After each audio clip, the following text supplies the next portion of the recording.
Hello my dear friends! If you've been around this channel from its very beginnings, then you'll be familiar with these stories with these smiley trains that have been pretty absent lately.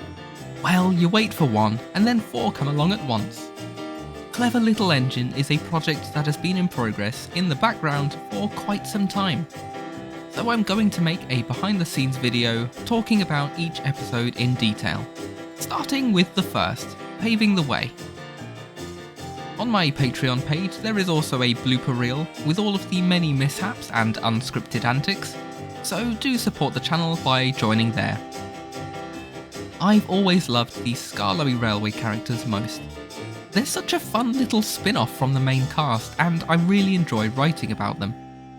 The issue is finding enough time to make those scripts into episodes, especially as ready-to-run narrow gauge models have only recently become a craze. Characters like Ivo Hugh, Fred and even Duke have never really had a chance to shine in the books or show, so I thought it was about time that I included them in my own series.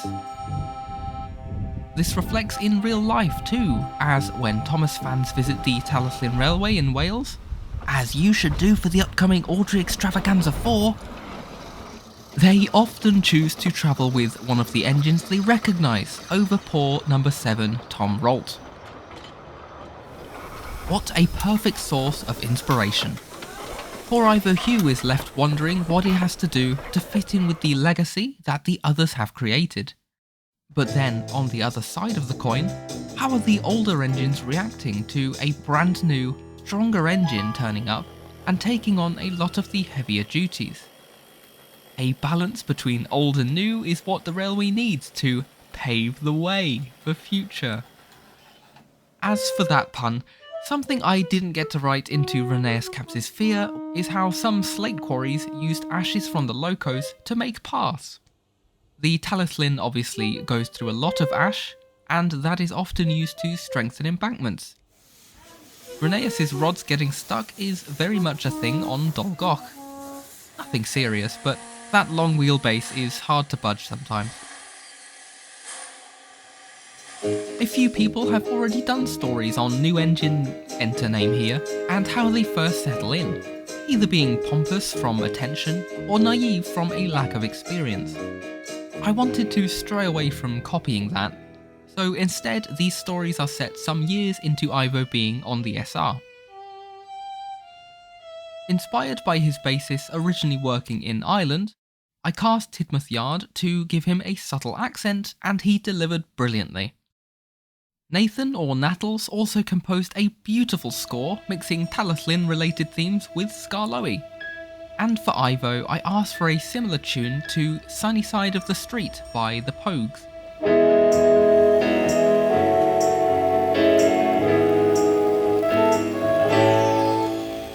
Again to nod at the bassist's Irish roots.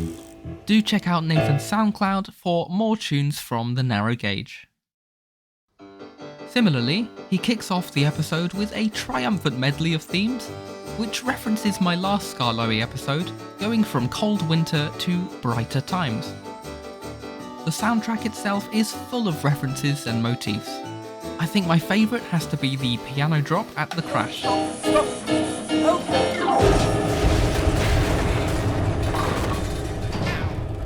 You wouldn't expect that and the sound of bowling pins being knocked down to work so well. Even though this is an Ivo Hugh miniseries, this is a Skarloey and Rheneas episode. I wanted it to all take place in one location, emphasising that fear of missing out and cabin fever that they're feeling. That wasn't enough on its own though, and Ivo needed something to do to set up his arc.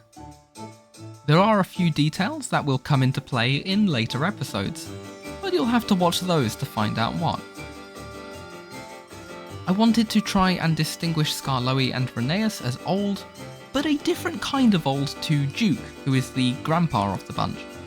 As I've done before, I tried to incorporate them being slightly immature within each other's company, as they were in the Hit era, but still being respected as the elders.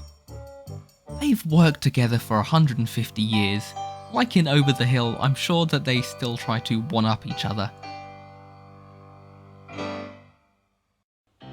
Apart from the sets themselves and making sure that I had some tipper wagons, there weren't any bespoke models needed for this episode particularly, and filming was very straightforward. It's dialogue heavy, so wherever possible I tried to have some movement on screen, with the trickier sequence of course being the crash. 1 spoonful for you. 1.5. Sweetest part about this scene is that the trucks wanted nothing to do with it. I've just changed their faces because they were sleeping and now they've been abruptly woken up to just be slammed into the shed. After several attempts I've had to move Scarlo's shed and put a jar of coal/honey in it. There's the ghost of Christmas Past from Rewind 2021. Yeah, just because every time I hit Scarlo, who's obviously not on the track, he just goes shooting backwards anyway. So, actually, Renee isn't powered in this shot. Scarlo, you've progressed, you can go back on the track. The trucks just aren't like exploding like I want them to. It's an interesting sentence. Oh no! I hit the fog machine and it didn't go off. This wasn't in my training, what do I do in this situation? The sheds are on fire! Oh no. Poor Scarloey. I've got coal in my eyes. That's gotta be painful. That's a healthy amount of carbon in his pupils. Have you been injured in an accident at work? Technically this is home, he's not at work, so house insurance I suppose. All the takes were filmed at 60 frames per second so that they could be slowed to half speed to look more impactful. You can tell that these sheds were the second set I filmed on because Scarloey has some ash left on his running board throughout the rest of the episodes. I mean, I didn't intend that guy to fall over, but that couldn't have been better timed. As the sheds are raised on a wharf, it made it easier to have the camera as low as possible, making the trains seem a lot bigger than they are. Train Modeler is really good at doing this. I'd recommend checking out their channel as it was a great inspiration here. Some things were left to the edit. When filming, I only had one working controller, so the coaches at Crowburn's Gate were pushed in by hand.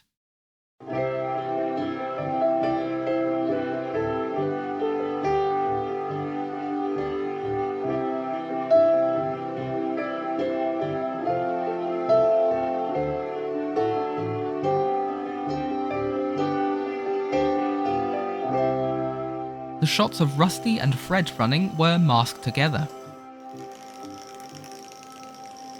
So I'm currently shooting the Surfshark ad. Thank you Surfshark for sponsoring the video. And it's so far so fun to be filming with little model figures again. I've not really properly done this since the Slate Escape, which was 2017. And a new character is called Jack in my canon. And yes, very blatantly it's set up on the Scarloey sheds using Scarloey Station. And I get to do some very arty shots. I'm really pleased with this, looking through the arches. When I made this model, I wanted to do something like this with the arches. But just doing Thomas stuff doesn't really let me do that. It's more limiting, it's got to focus on the trains more. I get to do something with the figures with this, which is exactly why I made John and Jerry all of those years ago. I did not think they'd be incorporated into a Surfshark ad, but it has allowed me to dust them off again. Ain't that right, John?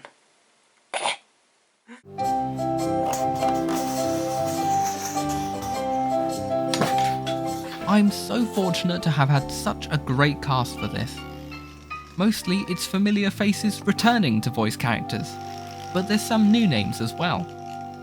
The Jam Tram does a great Grumpy Fred, and Tom Marshall gave a very deep, knowledgeable voice for Duke.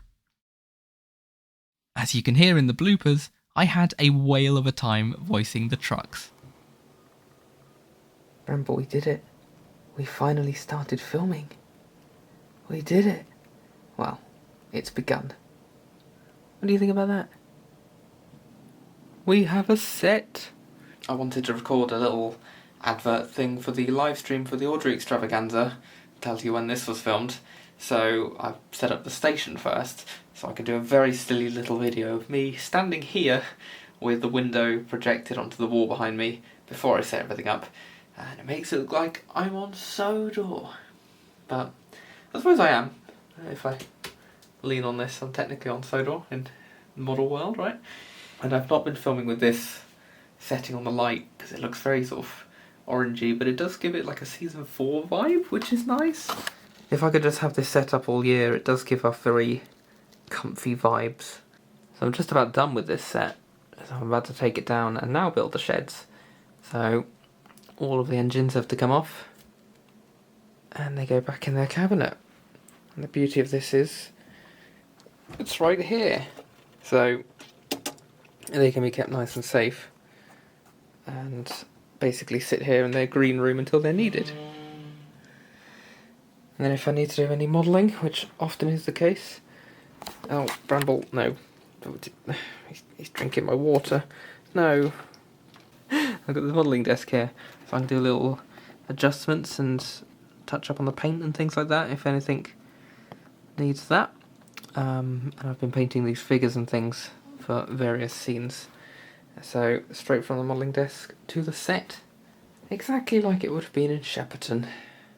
Right? Exactly like it. Things held up by chopping boards, organisation of various figures here. So we've got like railway people and general people. Because I'm filming so many different videos at once on these sets, it helps to just be able to change around. Craven's Gate. There we are. We are back making actual story content. You didn't need a behind the scenes look at these episodes, but I certainly find it interesting to see on the other side of the camera from other channels, so hopefully this helps to inspire you. There's plenty more to talk about with the other episodes, so subscribe as we'll be taking a look at episode 2, Tight Schedule, next. Massive thank you to everyone involved in making Clever Little Engine happen.